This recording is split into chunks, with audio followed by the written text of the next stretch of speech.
Hey, how's it going? Today we get to look at Arrowhead's slide about crossovers. The CCO responds to a player's question about faction DLC. He also talks about adjusting the kick emote damage. They're also planning to patch the prone sliding bug.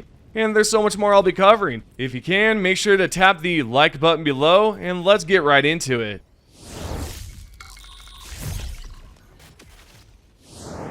Let's start off with a crossover discussion that the Chief Creative Officer had with a Helldiver about where they draw the line with collaborations. Mr. Pilstead, the CCO, posted an image of a slide that talks about crossovers. The reason why I'm going to bring this up is because it gives us a better idea of what their plans are when it comes down to collaborating with another game. The CCO posted this image right here that can be seen on Reddit, and it says, "Core tenets, avoid IP dilution. Only choose IPs that are appropriate for the Helldivers 2 IP, close to 1-1 match. Remember, crossover lore would become canon of Helldivers 2.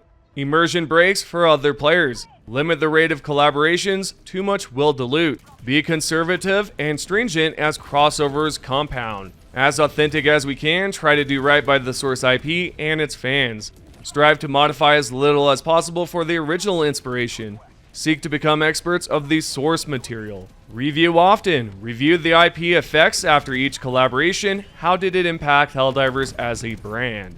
We could tell that they're dead set on making sure that Helldivers 2 does not become overwhelming with crossovers. A great example of that would be Call of Duty or even Fortnite. As I know most of you were quite worried that Helldivers 2 would be stacked with all sorts of skins from different games, like how Call of Duty and Fortnite features different games. Nonetheless, you can also see towards the bottom, they're going to look at each collaboration and see how it impacted Helldivers, which is honestly refreshing to see considering they don't want to ruin the brand and want to make sure it ends up in a great place. Overall, it's awesome to be a fan and a Helldiver knowing that the game is in good hands and that the Arrowhead team know exactly what they want to do with it when it comes down to collaborations. Now, if you're curious, the Chief Creative Officer marked exactly where the line is drawn, and so yeah, I think if you're worried about crossovers, don't be. We know Arrowhead have intentions to not overdo it. Speaking of Fortnite, the Chief Creative Officer, Mr. Pilstead, replied to a post that featured fan-made Fortnite items with a Helldivers 2 theme. The player here wanted to know if Arrowhead Game Studios might join Fortnite. The response to that can be seen here, and he wrote back with this: "IDK, we haven't talked about it, but spreading democracy to other games sounds great." Now, with that being said, is it bad for Helldivers 2 to cross over to Fortnite? No, I don't think so. And the reason why is that they can earn money from it to create more free content for Helldivers 2. We know from a previous discussion that the Arrowhead team stated that they're going to use the money earned from the Killzone 2 crossover to create more content. So, all in all, I don't think it's a bad idea. In fact, it's a great idea, and it's something I believe would be loved by many who still play Fortnite. Now, I'd like to know, what do you all think about a Fortnite and Helldivers 2 crossover? Let me know your thoughts. Now, putting that conversation aside, there's another player that asked if they could create a downloadable content pack for a faction with new mission types. This to me seems like a strange request, and I believe it would be a bad idea to implement DLC that is based around factions and new missions. Plus, I don't think it would be well received by the community at all. Thankfully, Pilstead also believes the same, and in his response, he said this right here: "We will never put enemies or gameplay like that behind a paywall. We do not want to split the player base." Well put. If you don't love Arrowhead enough, then I don't know what to say. They for sure know what the player base wants, and they're doing a great job at avoiding unnecessary decisions thus far. If they actually were to feature new missions and a faction behind a paywall, they would receive massive backlash for it. I'm certain on that. I'm sure some players would buy it, yet there's also a lot of players who would not be fond of the idea of paying for content that could be free. I mean, imagine if they were to drop the Illuminate patch and then right as you get in, it says that you have to buy the $9 pack before you can fight the Illuminate. It would be received poorly and not a good plan overall. And I'm happy to see that's not their intentions at all.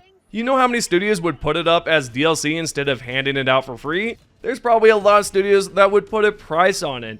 And thankfully, Arrowhead is not a studio that would do it. Continuing along, we've got news about the kick emote and what the developers plan to do with it. Currently, you can kick Helldivers inside the Super Destroyer to a point where they can flop outside the ship or to the bottom section of the Super Destroyer. Now, a bit of a side note here, I thought this was patched. I was not able to kick my teammates out of the ship when I tried it, yet it's still possible to do it. Anyway, the developers do not have any plans on patching it, but they do have intentions of making it so that you do not soft lock by either spacewalking or locking yourself out by getting stuck on the bottom section. The proof is right here, and Pilstead wrote, "Hey, we won't. We need to fix so that it doesn't soft lock the game, or fix so that players can't be yeeted out of the ship." So that right there seems perfectly reasonable, and I'm okay with it. I would like to be able to visit the bottom section of the Super Destroyer without having to glitch inside with a kick emote. And hopefully they'll turn that into an explorable area at some point. There's a great suggestion that a Helldiver brought up on my Discord that they should turn it into an area where you can see your mechs and vehicles down there. I actually like this idea a lot, and it would be nice to see the Arrowhead team do something like that in the future. Next up, not only do they have intentions of stopping us from being yeeted out of the Super Destroyer, they also have plans to reduce the damage on the kick emote. Considering right now when you kick a player, it inflicts damage. Mr. Pilstead replied to that member about the problem and said, "Right, it does too much damage. Let's see if we can sort that out." That right there is awesome. I'm glad they're doing this so that if you kick a player, it won't hurt them as much as it does now. We don't know if they'll completely negate the damage or just reduce it to inflict small amounts of damage. Either way, I'll let you know as soon as possible on what their intentions are with it as soon as I find out. Moving along, we have news about the sliding prone bug where you can slide all over the place in a prone position. There's a player that asked Mr. Pilstead to not patch the sliding prone glitch. The response to that can be seen here, and he basically said that unfortunately it's one that they have to fix and that he thinks it's hilarious as well. Personally, I don't see a problem with them patching it, but they're probably going to patch it in the next update or perhaps the next hotfix. So if you like that glitch a lot, I suggest you do it as much as your heart desires because, of course, as you know, it will be patched very soon. I'd imagine they're also going to fix the Siege Ready passive as well, considering not only does it increase your ammo on your primary, but it also increases your ammo on your secondary weapons as well as your support weapons. I suspect the next update will pop up next month to resolve various bugs, so keep an eye out for one of my videos in the future. I'll be discussing the update and what they've patched. On a similar note about patches, we could see an update in the future that improves the tank movement sound. Right now, tanks can be quite stealthy when traversing around the map, and it can sometimes surprisingly sneak up on you. I've noticed the same with the chargers. Anyway, the Chief Creative Officer, Mr. Pilstead, wrote back to a player that brought up the tank audio issue. And in his response, he said that it's a bug that's annoying and that the tanks do have sounds. What's interesting, currently there's a mod that corrects the sound and increases the audio on the tanks so that you can hear them better. I'll be sure to leave a link down below in the sources about this post you see on screen, and you can listen to the audio improvements. I suggest you do that after you're done watching this video. Now, moving away from the Chief Creative Officer's response, I'd like to show you a jetpack trick with the machine guns, just in case you didn't know about it. It's a useful trick that can be handy with the heavy machine guns.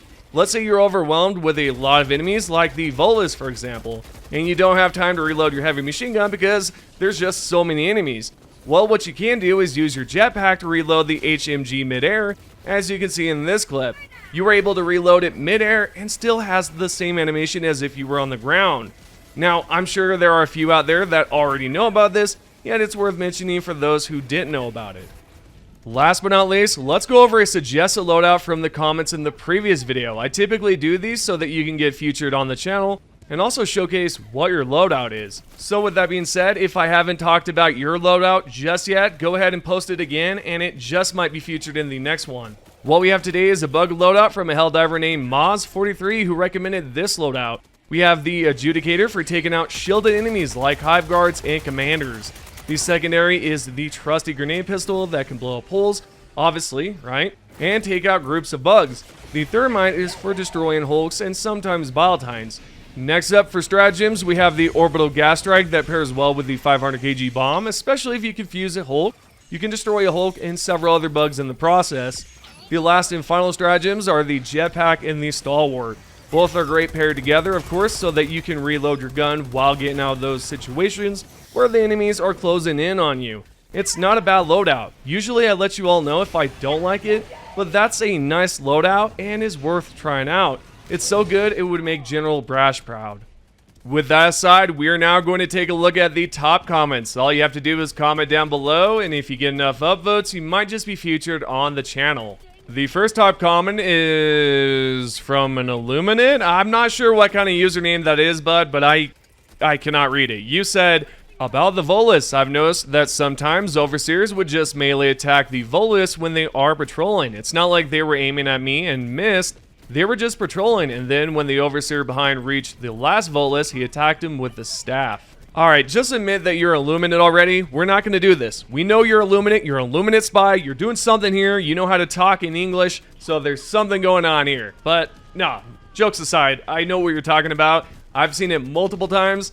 And yeah, it might just be a bug. Maybe there's a reason behind it. We don't know just right now, but maybe there will be something revealed at some point. The second top comment is from Zero Fighter. Pilstead himself said that they've got a design but don't want to release the cape until Sony unblocks the game in affected regions. Only once it's available to all players will they release it. Yep, that response right there is absolutely right. And the timestamp he was dropping right there was basically about me responding to another player that asked when will we see the cape, and yeah, it's not going to be anytime soon because, well, the regions are not unblocked yet. The last and final top comment is from the Slow Potato, and you said, I love that on the news broadcast about the Volus, it shows a brain activity scan when they're shown different images. No recognition of Super Earth or their child, but remembers that forklifting training like it was yesterday. Absolutely hilarious as well, I agree. And you know what's funny about Arrowhead? They always throw in these like random humorous moments, at least in my opinion, it feels like it. But yeah, I thought that was funny as well. Those are the top 3 comments, and I absolutely appreciate you guys so much, guys. You know what? A New Year's popping up very soon. I hope you all have a great New Year's Eve. Don't drink too much if you're a drinker out there, and if you don't drink at all, just helldive as much as you possibly can, guys. So anyways, thank you guys again for watching the video. If you haven't already, give this video a like, subscribe, and turn on notifications as well, and I'll see you guys in the next one.